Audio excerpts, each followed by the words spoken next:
Good morning guys, मैं हूं जितेंद्र और आप देख रहे हैं जितेंद्र एलएलबी। दोस्तों, आज हम एक ऐसे ही टॉपिक के बारे में बात करने वाले हैं, वो रिलेटेड है सोशल मीडिया से रिलेटेड। यानी कि आप बहुत सारे चीज़ें यूज़ करते हैं अपने फ़ोन में, अपने लैपटॉप या अपने कंप्यूटर पर। ये एक इंटरनेट का दौर है जिसमें आप इंटरनेट की सहायता से बहुत सारी एप्लीकेशंस को यूज़ करते हैं, बहुत सारी वेबसाइट को यूज़ करते हैं, जिसमें से कुछ सोशल मीडिया पर हमें एक्टिव रखती हैं, जैसे कि फेसबुक, व्हाट्सएप और ट्विटर।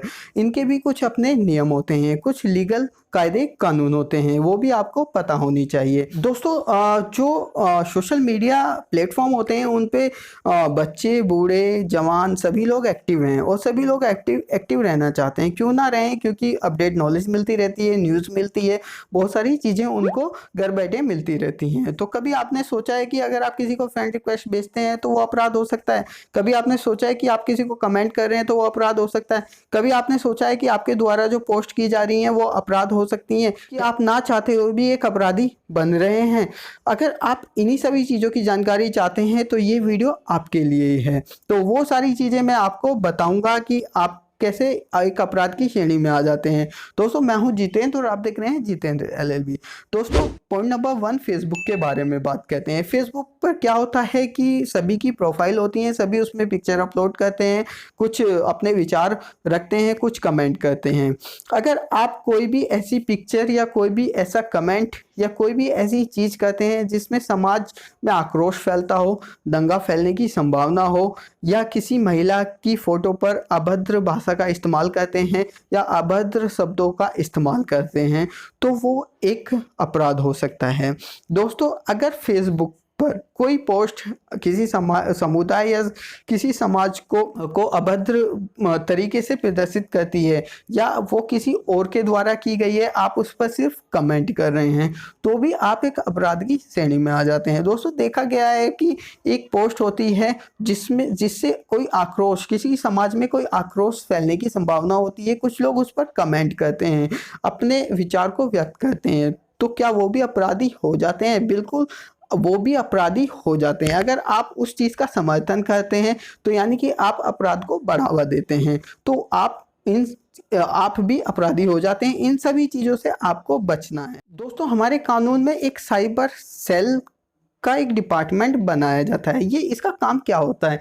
देखिए, इसका काम जो है, इंटरनेट के द्वारा जो अपराध हो रहे हैं, या वो सोशल मीडिया की प्लेटफॉर्म से हो या वो किसी अन्य प्लेटफॉर्म से हो, उन सभी पर नज़र रखना होता है, उन सभी अपराधियों को पकड़ना होता है, उन आपराधिक घटनाओं को रोकने का काम होता है। इसी को हम साइबर सेल कहते हैं। तो साइबर सेल जो है ऐसा एक डिपार्टमेंट होता है जो आपराधिक घटनाओं को रोकता है, जो इंटरनेट के माध्यम से होती हैं।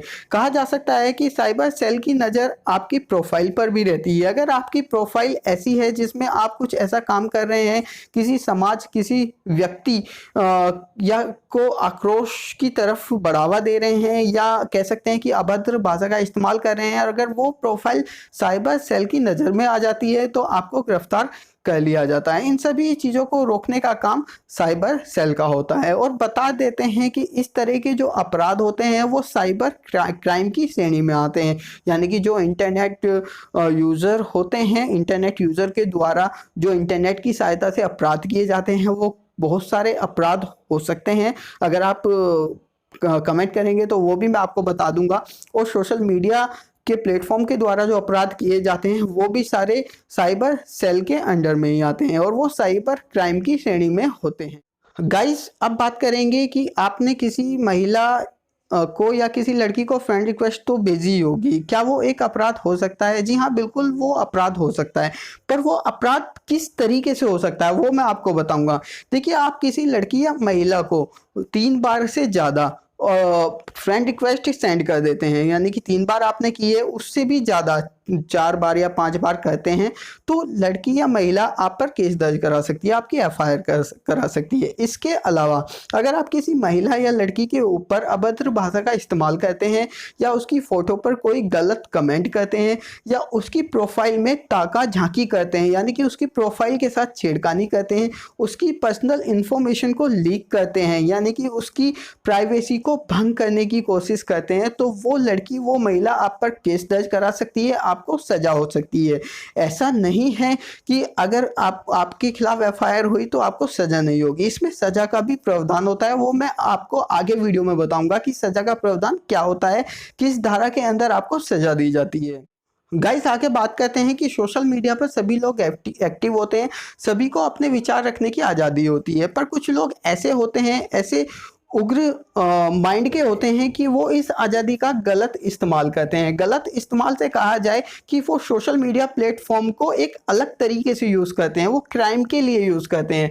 वो क्राइम कैसे हो सकते हैं? अगर आप कोई ऐसी पोस्ट डालते हैं जिससे किसी व्यक्ति को मानहानि हो रही हो, या किसी समुदाय में आक्रोश फैल रहा हो, या कोई ऐसी पोस्ट या कोई ऐसा कमेंट हो सकता है जिससे समाज में आक्रोश फैल जाए और दंगा होने की संभावना हो, या किसी भी व्यक्ति या किसी महिला के ऊपर अभद्र भाषा का इस्तेमाल किया गया हो, तो ऐसी पोस्ट जो होती हैं वो एक अपराध की श्रेणी में आती हैं, और ऐसे जो अपराधी होते हैं वो साइबर क्राइम को कहते हैं। तो इन्हीं सभी चीज़ों को कंट्रोल साइबर सेल करती है। इसमें हमारे कानून में इसके लिए सजा का प्रावधान होता है। दोस्तों, इसी टॉपिक को थोड़ा सा आगे बढ़ाते हैं। देखिए, बहुत लोग होते हैं वो सोच रहे होंगे कि हम तो बहुत सारी कमेंट करते हैं और बहुत सारी ऐसी पोस्ट भी डालते हैं जो गलत हैं, बट उनको खुद पता होता है कि गलत क्या है, सही क्या है, फिर भी वो लोग कहते हैं। तो वो सोचे होंगे आज तक हमें तो किसी ने नहीं टोका, हमें तो कोई अपराधी समझकर पुलिस नहीं पकड़ के लेगी। वो क्यों नहीं पकड़ के लेगी? क्योंकि अभी तक आपके ऊपर कोई भी एफआईआर दर्ज नहीं कराई गई है। अगर आपके किसी भी चीज़ के ऊपर कोई एफआईआर दर्ज कराई जाती है तो आपको बिल्कुल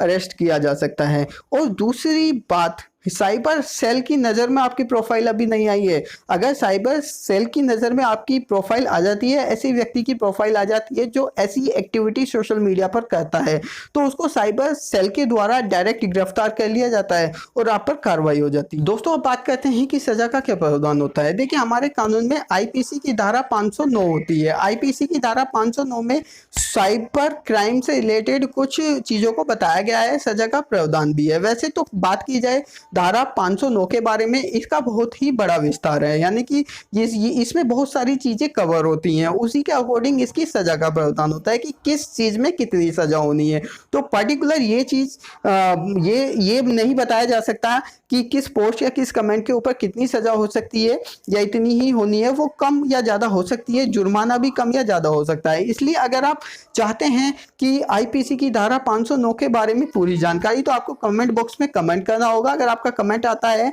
और ज़्यादा से ज़्यादा कमेंट आते हैं तो मैं धारा 509 के बारे में पूरी जानकारी आपको दूंगा।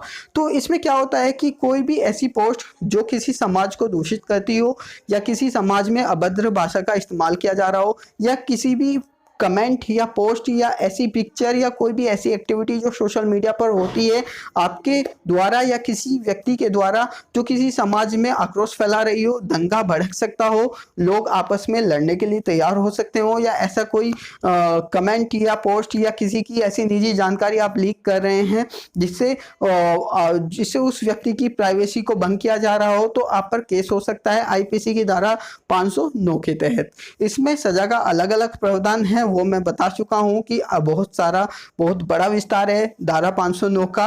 अगर आप चाहते हैं पूरी जानकारी तो कमेंट कर दीजिए। मैं आपको अब कुछ ऐसे टिप्स बताने वाला हूं जिनसे आप इन चीज़ों से बच सकते हैं और अपने आप को सेफ रख सकते हैं, कि भविष्य में आप कोई ऐसी गलती ना करें जिससे आप पे कोई कानूनन कार्रवाई हो जाए, और सोशल मीडिया को आप सही तरीके से यूज़ करते रहें। वो सारी चीज़ें मैं आपको इस वीडियो में बताऊंगा, कृपया वीडियो पर बने रहिए। गाइस, आप कुछ लोग सोच रहे होंगे जब इतने सारे कायदे कानून हैं, हम कोई पोस्ट नहीं कर सकते, कमेंट नहीं कर सकते, अपने विचारों को व्यक्त नहीं कर सकते, तो ऐसी सोशल मीडिया पर एक्टिव रहने का क्या फ़ायदा। देखिए, ऐसा नहीं है, आप बिल्कुल एक्टिव रहिए, पोस्ट डालिए, कमेंट कीजिए, पर आप वो देख लीजिए कि वो आपको सही लग रहे हैं। अगर आपको वो सही लग रहे हैं, लीगली हैं, किसी भी समाज को दूषित नहीं करते हैं, कोई भी आक्रोशिक घटना को प्रदर्शित नहीं करते हैं, तो आप कर सकते हैं। आपको ये खुद से देखना होगा। अब बात करते हैं पॉइंट नंबर 2 के बारे में। कोई भी ऐसी पोस्ट के ऊपर कमेंट ना करें जो किसी समुदाय या व्यक्ति के बारे में गलत तरीके से कही गई हो, या किसी समुदाय को या व्यक्ति को या किसी की प्राइवेसी को भंग कर रही हो।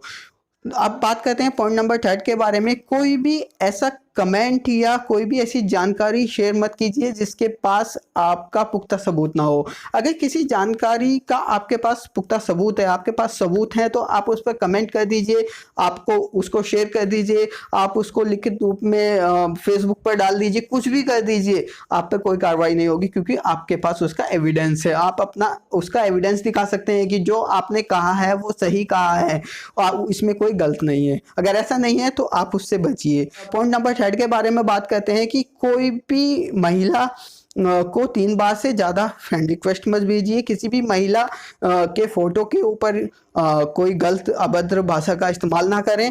कोई भी किसी भी महिला की प्रोफाइल में या किसी भी व्यक्ति की प्रोफाइल में ताकाझाकी ना करें।